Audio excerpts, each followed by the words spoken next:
Welcome to Papyrus Plans. I'm Tasha. Ready to create something beautiful? Let's dive in. Hello everyone. So today is a little bit different than some of my previous videos, but I think I've kind of stumbled upon something really cool that, again, it was kind of accidental.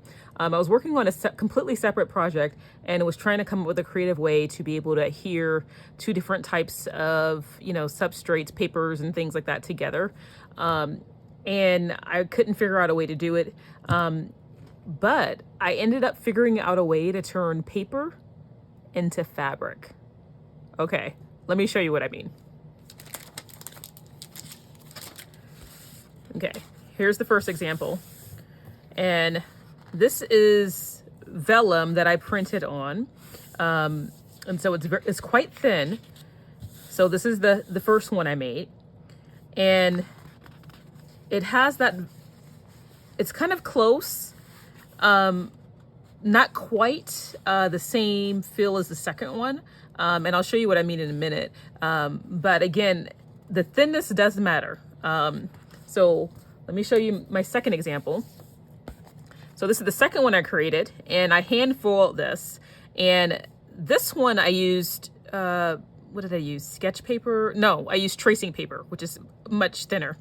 So I used tracing paper, but it gives it that, really pliable fabric feel. And both of these, when my sister, I was crafting for the day, and my sister was walking past my craft studio, and she was like, "What kind of fabric is this? This is really cool." And I was like, I started smiling, and she was like, "What? Where'd you get this fabric from?" And I started laughing, and I'm like, I didn't do this on purpose, but I think I might have figured out how to turn paper into fabric. And so she was like, "Wait, this is paper?" And then she kept touching it and was like, "What?" Especially this one. This one in particular, she really thought was fabric. And when you touch it, it has that same tactile experience that you get from touching really nice fabric. Like something with texture, like something that has a lot of weave to it.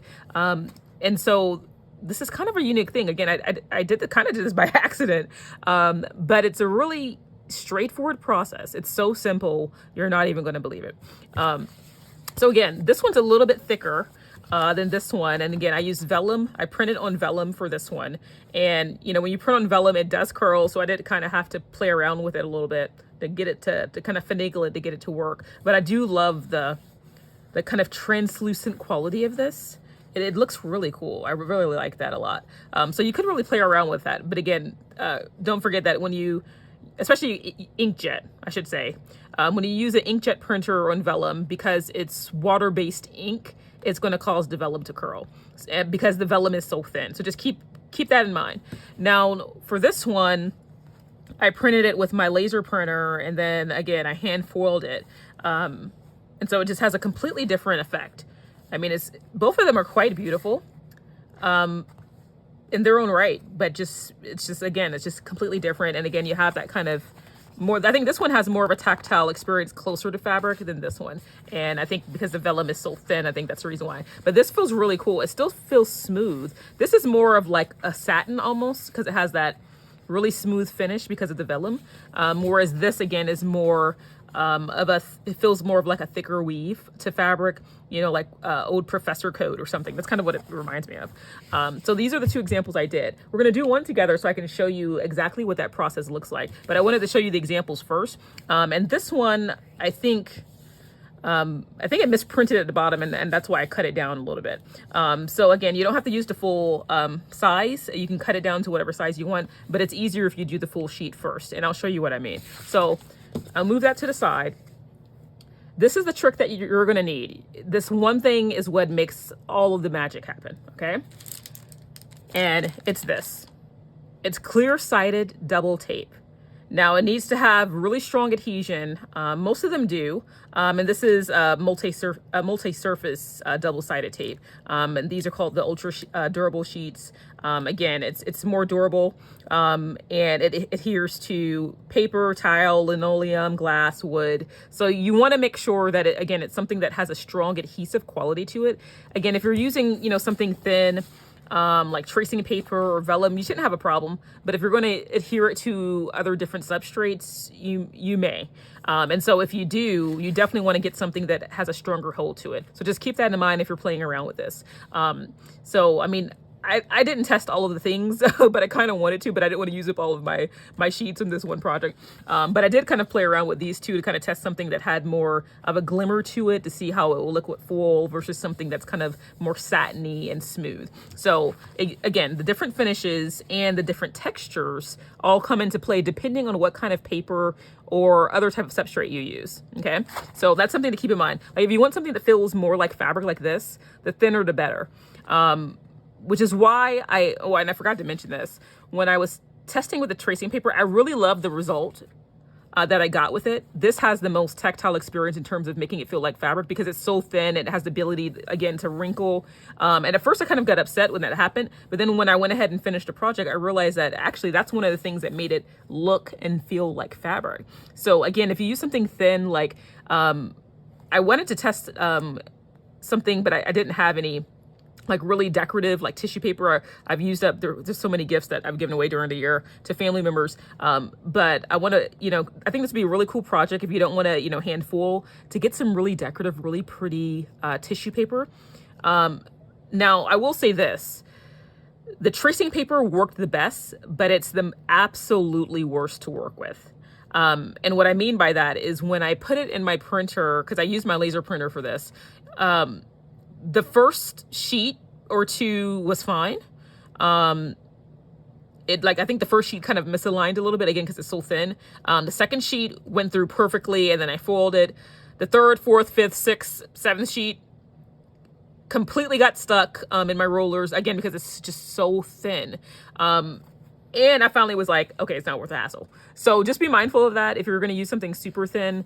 I think, and I've used things like tissue paper before in other projects, and I think the best way to use it is if I use tracing paper or tissue paper again, I think what I would do is use either an 8.5 by 11 or 11 by 14 or A4 sheet of paper, something that's longer, and then attach whatever piece that you're going to use. For example, cut down your tissue paper very carefully to 8.5 by 11 and maybe attach it to like an 11 by 14 and tape it on with maybe some washi tape so that it stays in place during the printing process and it's thicker. So what I did the first time I tested that out, I used that on another project that I gave away as a gift. I wish I'd taken a picture of it before I did it. But essentially what I did is I used washi at the top and to kind of, no, I didn't use washi. What did I use? I used repositionable tape. So I actually ran out of it, but it comes on a really big roll. It looks like regular tape, but you can pull it up and pull it down. It's very low tack, so like low tack tape. And what I did is basically I took the decorative piece of paper and I put a couple of strips on the back like that, especially at the top and the bottom, one on each side. I think I put a small piece in the middle and attached it to the 11 by 14 sheet of paper. And I ran that through my printer if I wanted to print on it. And I think at the time I was using plain white tissue paper. So I printed on that and then I was able to do the project that way. So that's a way that you kind of work around. Again, the tracing paper works really well. And I have a feeling that the tissue paper would give a similar experience. But again, those two materials are a bear to work with. So just kind of keep that in mind. That's why I kind of wanted to test the vellum. The vellum printed beautifully because it, even though it's thin, it just printed better. But the downside to the vellum is if you're using inkjet, it did curl. And so it kind of was harder to kind of work with in that side of it in terms of adhering it. But look at the smooth finish that you get. So this gives you more of a satiny finish. The thinner, more delicate papers like tracing paper and tissue paper will give you more of a fabric-y, more textured finish. So they both kind of feel like fabric, but it just is depending on what kind of effect you want. So I just wanted to make sure I explained that a little bit further. But again, this is the magic. This is how the magic happens. So I'm going to take out a sheet of the double-sided adhesive. And again, it's like double-sided tape, only it comes in a sheet. Okay. So make sure I take out one. And you can get this in different sizes too. It comes in smaller sizes. I used to buy the A4, A5 size, like the half letter size. So it'd be like that. So you can get it in many different, and it even comes smaller, like photo size, like 4x6 or 5x7. So you can kind of get whatever size you wanted, but I feel like this size is kind of the most versatile, like 8.5x11, or in this case, this is A4, but you know, similar sizing. So A4 is a little bit longer than 8.5x11. This is, let's see, 21 centimeters by 29.5 centimeters. So that's 8.25 inches by 11 3/5 of an inch. Okay, just to give you kind of a sense of what the distinction is based on size. So we have the adhesive here. Okay, and again, it's double-sided, so it doesn't really matter what side you put it on. So then you're going to take, you know, whatever paper that you want to use. And so I have a couple of other options here. So I have this other piece of vellum that I made. And again, you see how it rolls. This is kind of the problem with it. Like you can create these really beautiful patterns. And I love printing on vellum because, and I like using inkjet. And I'll explain why. I like using inkjet, number one, because you get, you know, the really cool cut, but it gives you the splatter finish because it's water-based. And so when the water-based ink hits the vellum, it creates this almost kind of like watercolor finish, which is just really beautiful, I think. So I'm thinking about doing this one, but I also I haven't tested printer paper. So this is just some printer paper that I foiled and kind of gave it this distressed look to it. So it looks like some is there and some's not, like you're looking at an ancient Egyptian wall in a pyramid. So I'm thinking about testing printer paper because it is quite thin, but it has a little bit more substance to it than, say, like tracing paper or vellum. So these two, let's see, this is printer paper, and I think this one is too. So these three are printer paper. And then I have, again, a couple of more sheets of vellum. I think this might be the same pattern. Is this the same? No, this is, okay, this is the natural, more muted version of this one that I did. And then this one is kind of a slight variation of that. So since I've tested the vellum, maybe I should test printer paper and see what happens with that. I think it's going to be similar to the tracing paper. That's my guess, but let's see. So I think that's what I'll do since I kind of know how the vellum responds. But again, just kind of keep in mind, it does kind of curl on its end. So, and this is after me weighting it, you know, putting a weight on top. So it is still going to curl even after that. So let's see, which one do I want to use? I have the Ankh and then I have the hieroglyphics. I think I'm going to use the hieroglyphics. I mean, this is really pretty too, but let's try this one. Okay, so I'm going to turn over the pattern on the opposite side, and then I'm going to take this is the A4 size, the A4 size sheet, and it doesn't matter which side you peel it up on, because again, remember, it's double-sided, but you want to leave one side on, and I like to try to leave, because I used a different brand for this one, I can't remember which one it was, or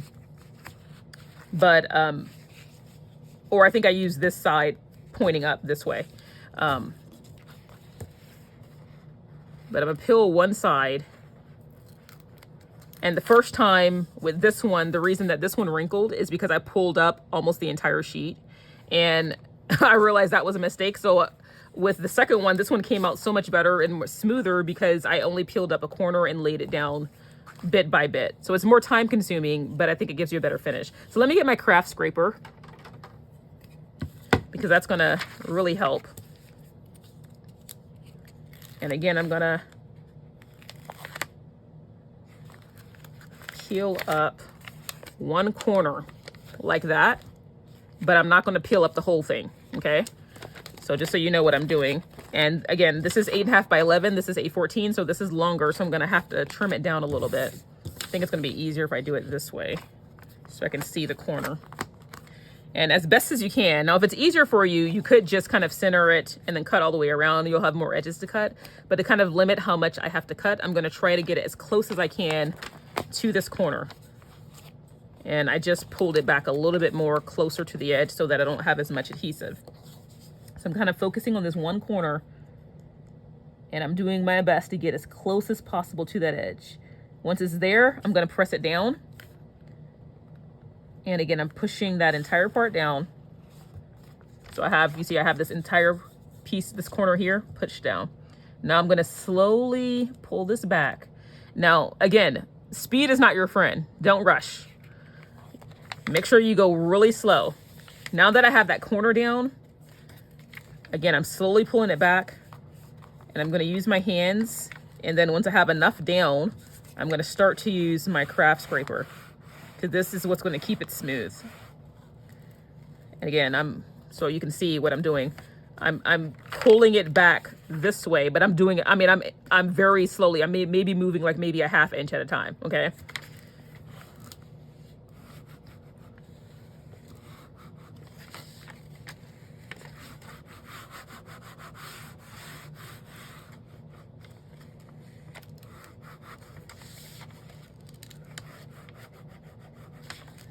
And because this is A14 paper, I'm gonna put another piece of this sticker backer underneath. Let's see, is this edge exposed? A little bit, just so that it doesn't stick to my background here.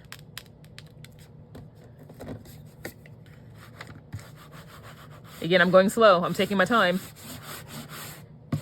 And this makes life so much easier. I'm using my thicker one. Usually I use, let me see if I can find my other. Usually I use this one because it's thinner.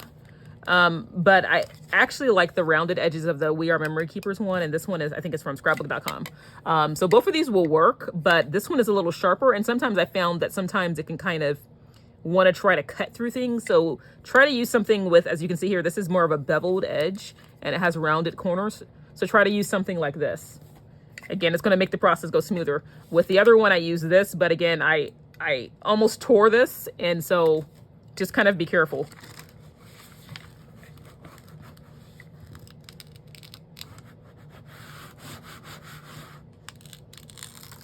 Okay, so now I have the full thing down, but now I have to make some adjustments. Again, because I'm using 8.5 by 11, this is A14, so now I'm gonna turn it right side up. And so you can kind of see, this is the double-sided tape, okay? And then I have, because I have a 1/4 of an inch that's exposed here, so I'm gonna take some of this and put it over here. Or you can do what I did with this one, is just trim it down. So you can see that I trimmed around that part.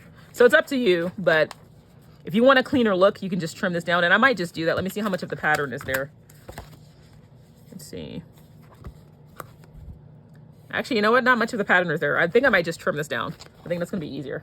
Now, if I had more of a pattern like this one, I use the entire thing because I didn't want to lose any of the pattern. So it just kind of depends on what kind of paper you're using and whether or not you want to save the pattern or not. So this is the paper side, this is the adhesive, so I've got to cut both of those, but let's start with this side. It's kind of hard to see because both sheets are white. Let's see.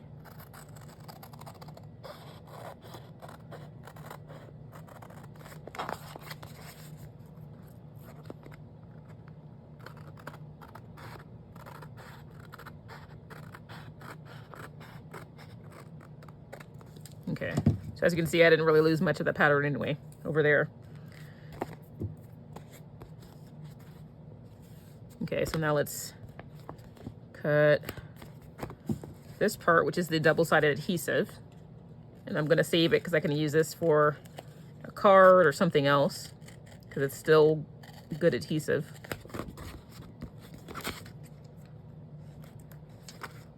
Again, I have the very strong adhesive, so it really wants to stick and stay, which is why I'm using my these are Carbo Titanium Non-Stick shears by Westcott, which I really love, because regular scissors, when I used it with the first one, it was just, I mean, it was a bit of a nightmare.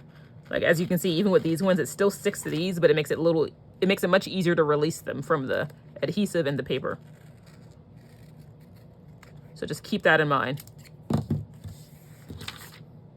I'm just gonna stick this down to use later. Okay, and then we can just clean up some of the edges here. Looks like I have a little bit of adhesive that, again, I got pretty close to the edge, but I went over slightly at an angle. So I'm just gonna trim off that extra adhesive here. I went over by a 1/16 to about 1/8 of an inch as it went down, so I'm just trimming off the excess.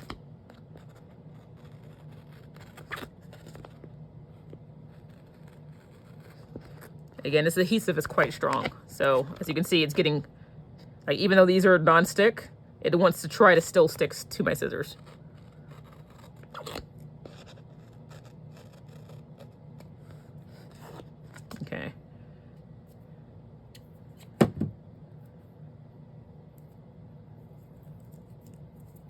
I'm gonna throw away this little piece. All right, so there you have it. Now, if you want to have it, again, feel more like paper, this is an extra step that you can do. And I did that a little bit with this tracing paper one. Again, to give it more of that crinkly look, I very gently rolled it. And I'm squeezing it, but with very light pressure. So I'm squeezing it, but I'm not going like this. Like, I'm not balling it up, but I'm squeezing it very gently. Again, you don't want to rip the paper. Now, this is printer paper, so it's not quite as delicate as the tracing paper or the vellum that I used. But again, you still want to be careful. So I'm squeezing it very gently, again, to kind of give it that mottled fabric look. And then I'm going to slowly unroll it. Now I'm going to take my scraper, and again, it helps to have one with beveled edge so that you don't mess your paper up, and I'm going to smooth it back out.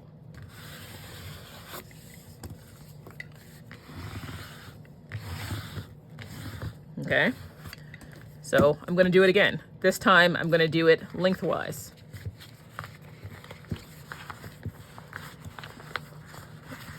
I'm rolling it and I'm applying gentle pressure. Now I'm going to squeeze it a little bit more, but again, I'm not mangling it. I'm just using very gentle pressure. You don't want to rip your paper.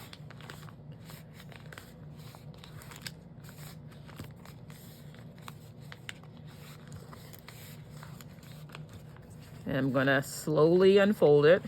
You see it's starting to come together. I'm going to press it down. Now take my craft spatula and again, gently roll it back down. Now, if you want more of the smooth satin look, I didn't do that with this because I like the way that it looks so much and I love the pattern. I just wanted it to stay smooth. And I mean, this feels really nice. It's like silk. So if you want the smooth texture look, skip this step. Okay, this is the final step. This is what kind of helped it. Again, you can see how it's crinkled here. That's kind of what gave it that extra look and texture of fabric. And when I touch it, it feels like fabric. I mean, it genuinely feels like fabric. Now, I'm wondering, since this is paper, see, with the tracing paper, I fold it. The vellum, I used my inkjet. This one, I'm wondering what would happen if I used some inks maybe, or to add some color. Should I do it? I think I am. I'm going to crinkle the bottom a little bit more to match the top in the middle. And again, because this is printer paper, now I'm being slightly more aggressive, but again, I'm not mangling it. I'm just using slightly more pressure. So before I use light pressure, now I'm kind of using medium pressure. Again, just to kind of slowly give it a little bit more texture, especially at the bottom, so that it'll match the top a little bit better. Okay.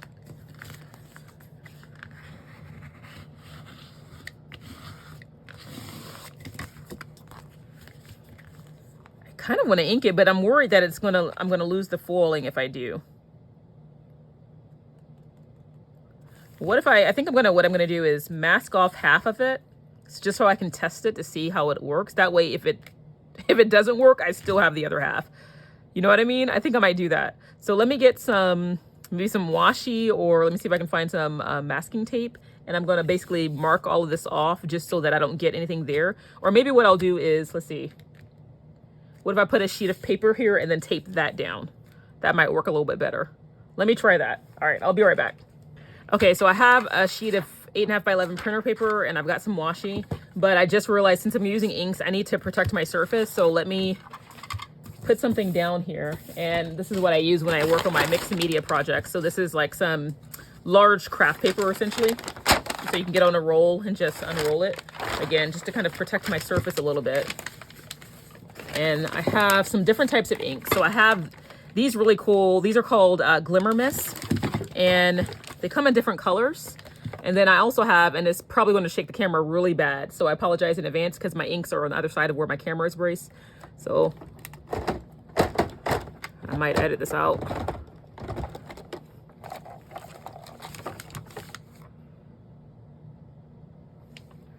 Okay, so I also have this bin of inks. So I have these distress crayons by Tim Holtz, which are really cool. And they're kind of waxy, and that gives it a different finish. I also have these really cool distress oxides, which are kind of amazing. So I'm thinking I might use maybe some of these with maybe some of the glitter mist. So let's take some of these out, and then we can play around with it and kind of lay out some of the colors. Let's see, let me make sure I'm in frame. You guys see that? Okay, so that's some of the inks here. You won't be able to see all of them, but you can see some of them. And then I have the crowns here. And I also have these alcohol inks, but again, because it's alcohol, I think that's going to mess up the fooling, so I don't want to use that. And I'm not sure if I'm going to use these because these are quite waxy, but they are water reactive. So I don't know, but I think I might just use the distress oxides and the glimmer mist. And let me get a spray bottle with water. Actually, I have a little bit left here. I think that might be enough. If not, I can refill it. Okay, so now we have this. So let's push some of this to the side.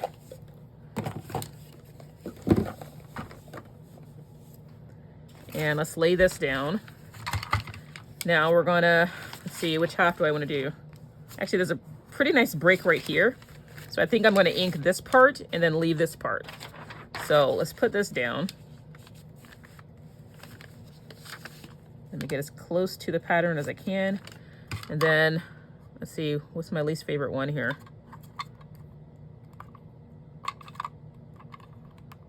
Let me get my craft knife.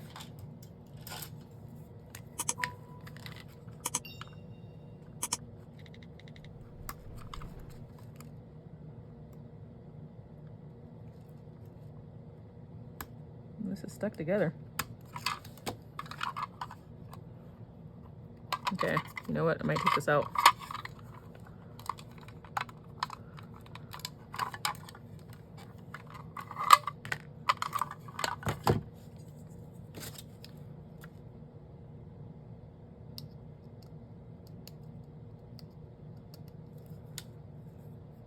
This is like stuck. There we go. Okay. Oh, really? That's probably why I don't use this one that often. I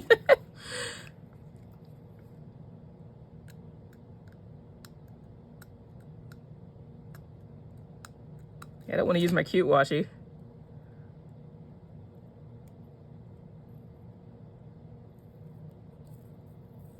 Okay.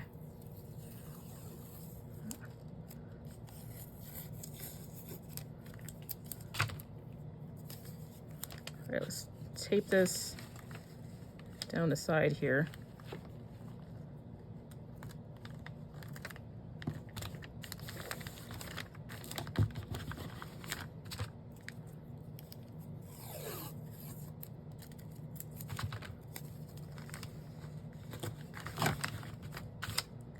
And maybe add one down here just to kind of brace it a little bit. So it's close to it, but not touching this part.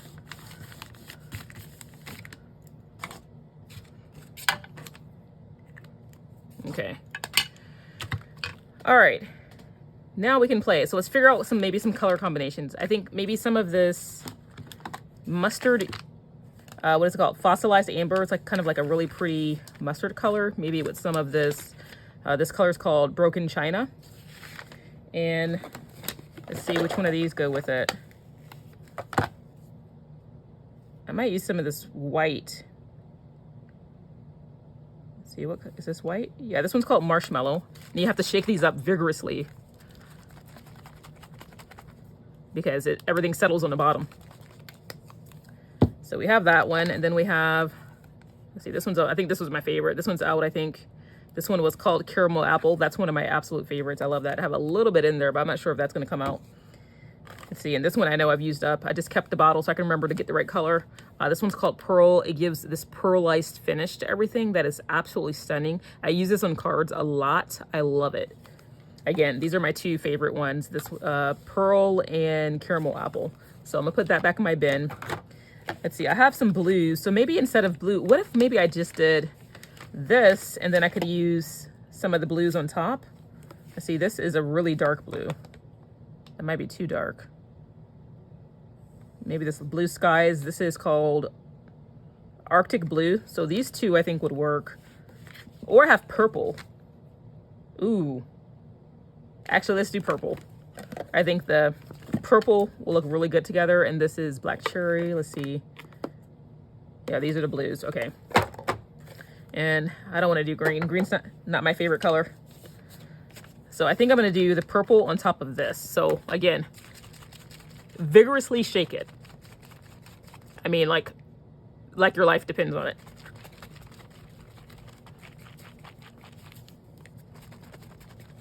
Okay. And you basically want to make sure you remove all the sediment at the bottom because those are all the little pearlized pieces that make it look really cool. Okay, so now let's find a dauber. Let's see, do I have one that's mustard yellow already? I have this, I think that one.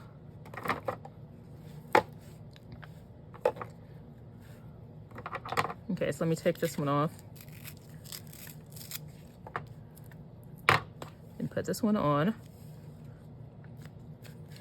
Okay, so now basically what I'm going to do is, maybe I should add, I don't want to add tape to this side because it's going to prevent it from getting the oxide on it. So I'm going to take this and daub it all over. And then I think I'm going to layer on the purple glimmer mist. Let's see, this one's called Fully Purple. So that's my goal. So let's, again, I'm really going to ink up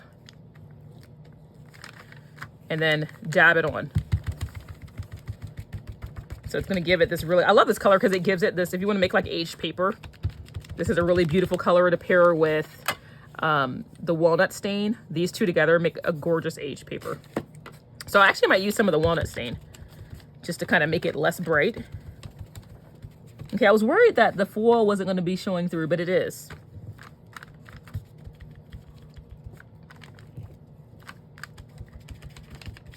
Well, I'm testing this so that you don't have to. But I think this might be a really cool technique if it works. And I don't know why I didn't think of this earlier when I first did it. But I think when I saw, since I didn't test the printer paper, seeing the white printer paper just made me want to add some color. Okay, now I'm doing swiping motions. Before I was kind of dabbing. Now I'm swiping.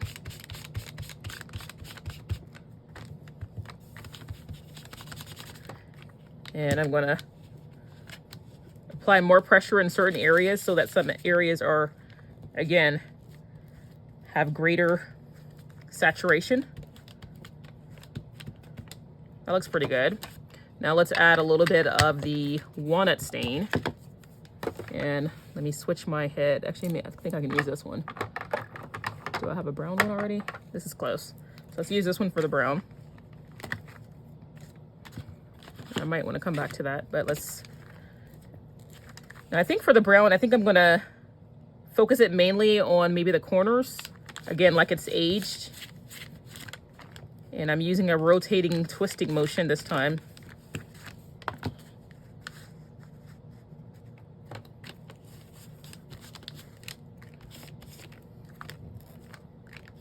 Again, you want some areas to be more saturated than others so that it looks like you discovered this old document.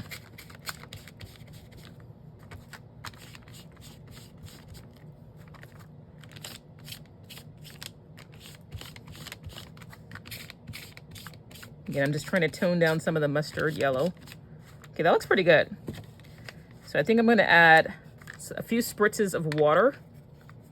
And actually, let me get my heat gun so I can dry it and won't have to wait 15 minutes to dry it. So let me do that. Okay, so I have my heat gun. Okay, so let's pull this back. Now this is just nothing but just water, okay? Now with the distress oxides, you can leave them like this, but basically their water activates it. So it helps to kind of give it a different finish. So I'm moving everything out of the way so it doesn't get wet. And I'm maybe like 7 inches above the surface. And I'm just lightly misting it. This is a misting bottle. You see how it's changing? The finish goes from waxy to almost kind of chalky. And so now I'm going to use my heat gun to kind of basically expedite the drying process. And this is very hot.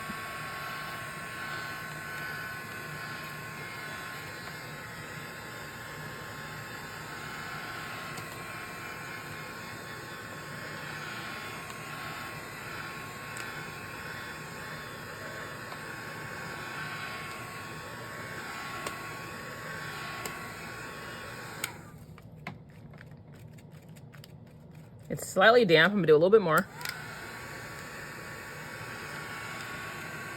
And again, the more heat you use, the more it's gonna warp.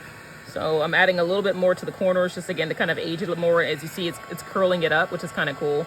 And if I keep doing it, it'll burn it. So depending on how much aging you want, you can go really hardcore or not as much. Okay. All right, now I'm just gently pushing it back, because remember it has an adhesive sheet on it, so I don't want to burn it in this instance. I'm just kind of wanting to push it back into place. Okay, that looks kind of cool just like that. I'm trying to decide if I want to add the purple or not. I don't think it needs it. Let's slide it out and take a look and compare it. Oh, look at that.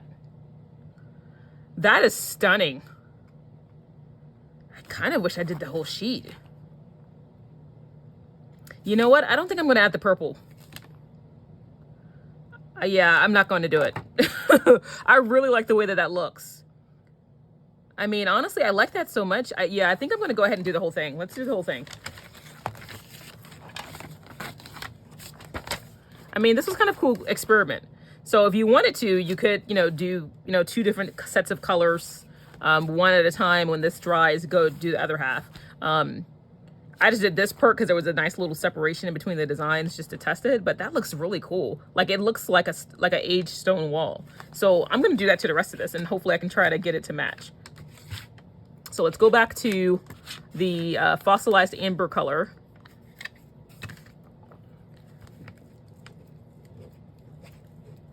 And let's put that all over. And this time, because of this line, I'm blending into this side just so that there's not going to be, hopefully, a harsh line of demarcation. I mean, there might be because, again, I had it taped, but as best as I can, try to blend it. Let's take a look. Very gently pull it back. Again, because it's still warm. It's still hot. Well, I shouldn't say hot, but very warm to the touch.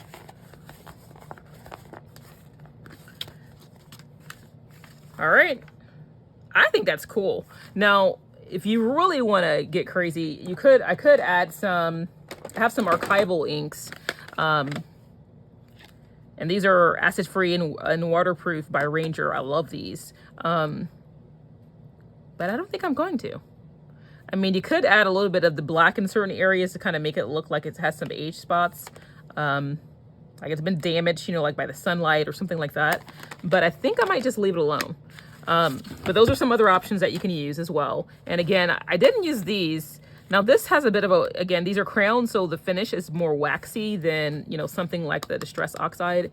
Now I do have this color, so I could add a little bit of a harsher aging effect on the corners, but again, I think I might just leave it alone. I kind of like the way that this looks, and I don't want to overdo it. I like the fact that some of the what's it called, fossilized amber is peeking through in the back. And I extended some of the walnut stain down here just to kind of take away that line of demarcation I had there. And again, because we very gently wrinkled the paper, it feels like fabric. Like, it really feels like fabric now. I mean, it genuinely feels like fabric. This is such a really cool technique. Something that you can use, you know, you can cut this and use it as a card front, a card base.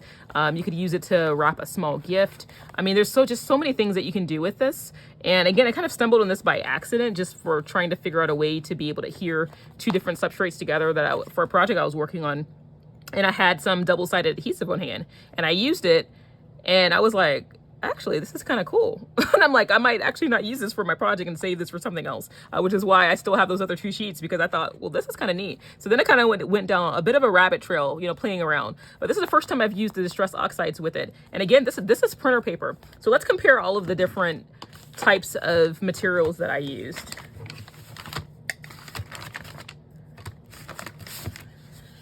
Okay, this is the tracing paper that I hand foiled.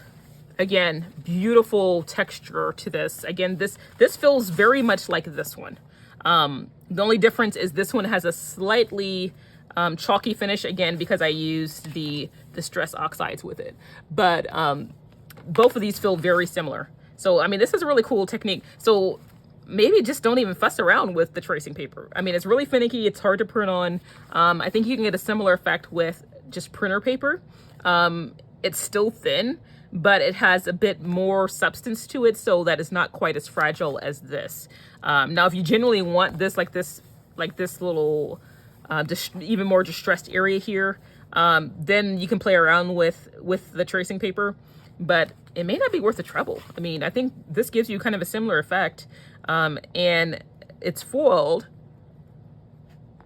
and the foiling still comes through. I was worried it wouldn't come through. Now, it is dulled because again, the distress oxides do cover up some of it, but it still comes through enough, I think, to make it quite beautiful. So I like that. And then the final one, this is the vellum, and this is the smooth one. It has a really satiny finish. I mean, it just really kind of depends on what effect you're going for. If you want something maybe a little bit more refined, more elegant, smoother, I would use this. If you want something that feels more like fabric or just simply has more texture to it, I would use the printer paper or the tracing paper or tissue paper. I use tissue paper as well, but I gave that one away as a gift. Now, I do have something else that I actually bought by accident. I have, I thought this was a double-sided sheet of adhesive, like the A4 ones that I showed you earlier. I thought it was this. But when I got it in the mail, I was like, this is super thin. What the heck is this? And it's just single-sided adhesive. So I'm not quite sure what to do with it. I have, I think, like 25 sheets. But I'm wondering, I mean, my only concern is it's glossy. I'm wondering if I can print on it. I don't know. I haven't tested this out. So if any of you out there have actually used this before, let me know what you've used it for, because I'm not quite sure. I've never used this before, so I'm not really sure how to use it. But if I could print on it, either with it's glossy, so I might have to use my laser printer. If I use my laser printer, then I could hand foil it. Or even if I just printed, I have a monotone laser printer, so it would only be black, but I could foil it. Or I'm not sure if I could use my inkjet on this, again, because it's super glossy and slick. But if any of you have tested this out, let me know.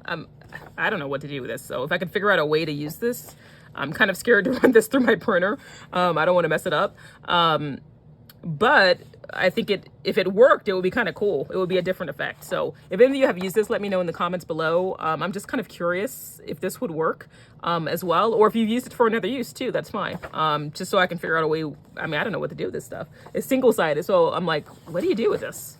It's like, why would you want single-sided paper? I don't get it. Or single-sided adhesive. Yeah, I don't know. So I don't know what to do with that. But here's the 3 finishes here. So this is the printer paper here. This is the tracing paper in the middle. And this is the vellum on the far right.